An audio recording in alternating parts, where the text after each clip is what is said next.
think of innovation, you don't necessarily think of the Department of Defense, but Captain Ben Allison with the U.S. Army Cyber School is here to talk to us about how the U.S. Army Cyber School created Courseware as code with GitLab. They were able to streamline their courseware process using Git to track all their instructional material as code. This enabled them to reduce effort and increase efficiency and transparency necessary to maintain their curriculum relevance and currency.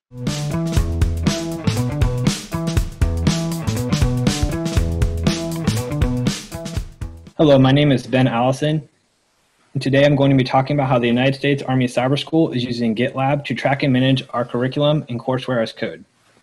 To briefly introduce myself, I'm an Army captain. I've been in the Army for about 6 years. I studied computer science in my undergrad, and I've been at the Cyber School for the past 2 years working on building a new pipeline for officers who are going to join the Army as software engineering in a new specialty the Army is creating. The Cyber School itself was founded in 2014. The first students came less than a year later in 2015, and when students graduate, they primarily work in the Cyber Mission Force. The Cyber Mission Force is a joint force that works under United States Cyber Command, and so when they go to the Cyber Mission Force, they work in a joint environment with the Air Force, the Navy, some Marines, and then of course the Army. Additionally, we have soldiers who now are going out to the broader Army beyond the Cyber Mission Force, so they'll go to regular Army units as well. So when we talk about the cyber branch in the Army, this memo was drafted and published in August of 2014, so that kind of shows how young the cyber branch is in the Army. When you say the term branch, everyone's familiar, many people are familiar with the DoD has the Air Force, the Navy, the Army, and the Marine Corps, which falls under the Navy technically. But then within the Army, we also use this term branch to talk about how we group specialties within the Army.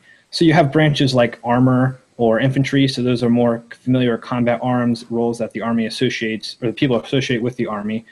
Other things like field artillery, aviation, so they fly. Helicopters would be aviation armor, tanks, field artillery, they manage the artillery, the mortars, things like that. Then you have more technical specialties such as the Signal Corps. So the Signal Corps is what enables the Army to communicate. So all the soldiers who focus on telecommunications and more IT-centric communication now that we have the 21st century with actual computers, that all falls under the Signal Corps. However, the Army created the Cyber Branch. It's similar to the Signal Corps, but rather than being IT-centric, the Cyber Branch is focused on what they say, what the phrase they use is creating offensive and defensive effects in cyberspace.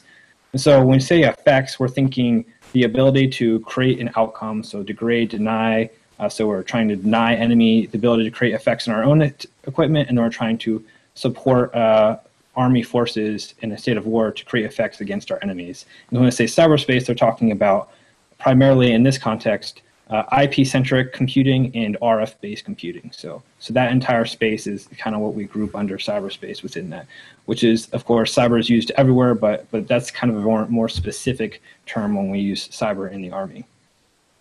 So in that context, when the Army is building a new schoolhouse and a new training pipeline for a whole new specialty, normally when the Army has training, they focus on things like what we see in the lower left-hand corner.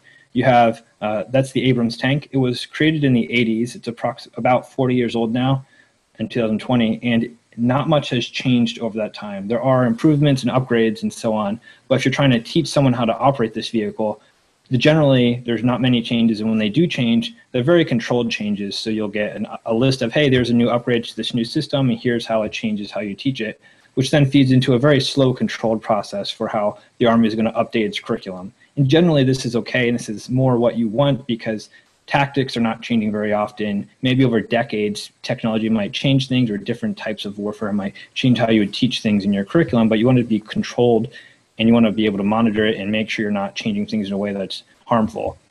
And that ties back to what we see here as a checklist mentality, and that's where if there's a maintenance you need to do in this vehicle, there's a checklist of maintenance you need to do. Or if there's a task you're doing, you want to follow this procedure in the same way every time to ensure everyone knows how to do it, and you train it, and it becomes muscle memory. That way, when you're in stressful situations, the muscle memory takes over. And so that ties into what we see next to this picture of the tank. It's a web interface called Training Development Capability.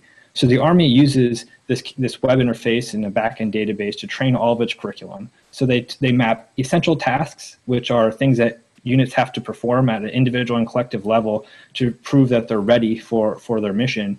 And they tie those back to lesson plans at schoolhouses for the respective specialties for how they train their soldiers. And so this process is very labor intensive. There's when you create a lesson plan, there's several different clicks, typing and manual entry used with a mouse and a computer and someone who's trained and has access to the system. Another point is it doesn't have API access. So if you're trying to update something and you wanted to automate an update, unfortunately, this entire process has to be done manually by a human. So for us at the cyber school, when we're creating the cyber branch and creating the school to go with it, the individuals who were here when we were first standing up, they wanted to find a way to be more agile in how they manage things, because the information security space is much different than the traditional Army apparatus that supports training. For example, where things don't change very often in typical warfare training, the information security space changes very often. A 3-year cycle would mean that we're always behind the curve because things constantly change in information security. Something 3 years ago is not necessarily true now.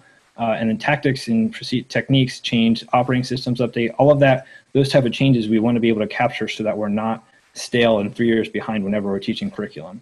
Likewise, where the operational force typically in the Army is focused on checklists and a very defined definition of what it means to be ready for their mission. In cyber, that's not really the case. In information security, the problems are not as concrete that you can follow with a checklist. Instead, we want people to be able to absorb and understand poorly defined problems and then break it down into technical steps and apply what they've learned and learn how to find out what they don't know to teach themselves to solve problems. So we're very focused on outcomes that are focused on problem solving rather than solving checklists. And then additionally, when we look at how the government has approached this before, we're not the first course in the Army or in the DoD that has technical courses. But one thing that we saw in other places is that many times when they have technical environments, they build virtual labs that might be manually configured. And so someone would go in who knows what they're doing, they configure an environment for it to teach students, and then might save it as a snapshot. And then if you want to give it to every student, you would snapshot it multiple times or copy that snapshot across the board. There's some very well-known industry certification courses that distribute their course material on thumb drives to students in virtual machines that you copy over. And while this can work, it's very difficult to scale, and it creates a very high cost to develop new curriculum. And so if you want to maintain your curriculum or update it, there's a lot of labor that's involved.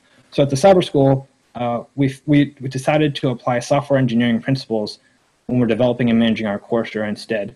So when we talk about courseware, this is all the instructor material, the student material, and the lesson plans that support training development capability that come out of our curriculum that support a lesson outcome. And then additionally, it is the environment, the virtual ranges that students practice activities to demonstrate their skills and learn that all support that outcome. So for us, the courseware primarily, we use ASCII Doctor and Markdown for all products that would be as a replacement to PowerPoint or Word or things like that. And then we track it in version control using Git and GitLab, and that provides us byline version control, and we can receive feedback for that versus a PowerPoint, which is a binary blob that you can't really drop it. You could store it in GitLab or in Git, but you wouldn't be able to see changes by line in between new commits. And then finally, once we have all the courseware managed, we build pipelines that support different end users. So if we want to take this product and build it for our students, we write it once, and then the pipeline will pull out anything that's restricted to the instructor, and then the students would get a view of their content.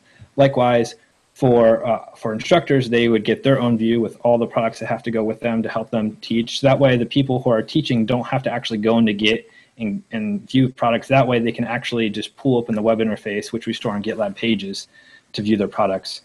And so as a quick example here, we see on the screen, we have this is a byline change that was very cosmetic, so it didn't need to go up to a serious process. They just wanted to add syntax highlighting so we can track to say, hey, who made a change to this facilitation guide for the instructor? And we can see what was changed and when it was changed, and then there's the reason why. And so what this builds for us is a web interface. So this is a static page hosted in GitLab pages. And so GitLab pages also gives us the access control, so we can say some repositories have a list of users who can access this, and then a second repository can have a list of users who are students, and students can only access maybe guest access to this project, and they can see all the pages that go with it. And so this one is using ASCII Doctor and Antora, which is limited to ASCII Doctor, so it provides all the material necessary for the Cyber Common Technical Core, which is one of our primary technical courses. So here's a different view using Hugo. So this supports ASCII Doctor and Markdown. And so this builds, again, this is the student view. So this would show the slides and the student guides and all of that in a web format and any additional files or handouts that would go with it to support an outcome for our lesson. Finally, the next piece that goes with this is, as we have the courseware for the guides for instructors and students, which are the slide decks and books and all of that material, we also have the infrastructure. So the infrastructure, we apply the concept of infrastructure as code, which means you define your networks, your virtual machines, your servers, all of that in code using we use YAML, which is a simple markup language, to define an entire template for a network for a classroom activity or for an entire module in some cases. And in those templates, they have what's called user data for a virtual machine. And that is where we put all of the configuration scripts that get fed into the virtual machine after it boots. So what happens is we have a single standardized set of Windows and Linux virtual machines or other different architectures and operating systems as necessary. And they are stored we store that once, we manage those once, but then when we want to deploy it for a class, we use these heat templates, which are those YAML templates, to get fed into OpenStack, which is our private cloud, and then the user data feeds into Cloud Init post-boot, and custom configurations can be applied across all those virtual machines. So one individual or one instructor can build an exercise for a student once, and then we can scale it across the board as many times as we want. So every student can get their own identical range, which gives us then the guarantee that everyone's getting the same experience when they're testing, when they're completing exercises and testing. Additionally, it allows us to take advantage of GitLab CI pipelines. So when we make changes and then say we want to update it for the next class and there was a cosmetic change, we just make all of our changes in code, make the newest commit, and then we have a manual CI pipeline that can then deploy all of our infrastructure into OpenStack automatically through GitLab. And so we can see again here's an example of the byline version control for this. So here with someone's fixing a typo, and that's one of those, this is examples of that granular control we get from it. And so once this deploys, we have, here's an example of the CI pipeline for that course we saw earlier, CCTC. This is a security module for that. It's one of the submodules, and so they deploy, every student gets one deployment for their entire class. So the CI pipeline runs and it clones all the repositories it needs, it uploads any objects to OpenStack's direct object stores. It builds all the templates into OpenStack, saves the outputs from those templates, which are, you can configure heat templates to return variables like public IP ranges and IP addresses that get assigned. And then it builds a capture the flag framework using CTFD, which is an open source project to manage capture the flags. And it builds custom activities for the students with guides and prompts and all of that tailored to that specific deployment. And then finally, it's able to validate all of that to ensure that all the stack's deployed, so that every student's environment, we know that more or less it actually deployed the way we wanted it to, and someone's not going to get into class and be in the middle of an activity, and we find out, oh, this didn't deploy right, and we have to go back and manually do it while students are in class. The goal is to get that done ahead of time in case something fails. So in the product that we see here, this is a student range. This is a single identical range deployed twice. So on the left, you see in the lower left-hand corner, there's the same environment, and then the top, it's the same thing deployed. And this is a security module of CCTC deployed by that framework, and this is what it looks like in OpenStack when it's deployed. And that was all done through a pipeline, so we only had to do it once, and then we were able to repeat it across for the entire class. In the rest of the screenshots, it's cropped out, but you can see the entire class is in this project, and all of their ranges are built at the same time in the same fashion. So what this has done for us, we've gone from a 3-year process, what the Army provides us before, and now we have the ability to support instant feedback, and then we can tailor how we change our curriculum based on the nature of that feedback. If it's a small cosmetic change, and we can make it immediately. If it's a outcome-altering change, it has to go up a more formal process, but we can tailor that based on the need of the change. We now have version control that's by line versus no version control. We now have automated builds versus manual infrastructure deployment, so we can automatically build it after we have it set and ready to go. And then we have interactive tests. So rather than having paper tests, which where it was before in the early days of the course, the schools rather, now we have interactive tests, especially in like courses like CCTC, where the entire capstone is a several-hour test in an interactive environment. In the future, we'd like to do standardization, so become cloud agnostic with technologies like Terraform, standardize how we're doing it across all classes rather than every class implementing on its own, and then implement gamification as code to make CTFD really standardized. We'd also like to collaborate with other partners in the joint environment. So other service branches like the Air Force we're working with to help to work towards an outcome where we have a standardized technical curriculum across the board that we can share downstream and not repeat ourselves. And then finally, we'd like to apply these standardized formats in the future to make technical curriculum available to people in high schools who may not otherwise have access to technical curriculum by reducing the cost by employing Courseware's code across the board. So this concludes my talk. I'd like to say thank you to GitLab for the opportunity for the Cyber School to tell our stories, and thank you for your time for watching.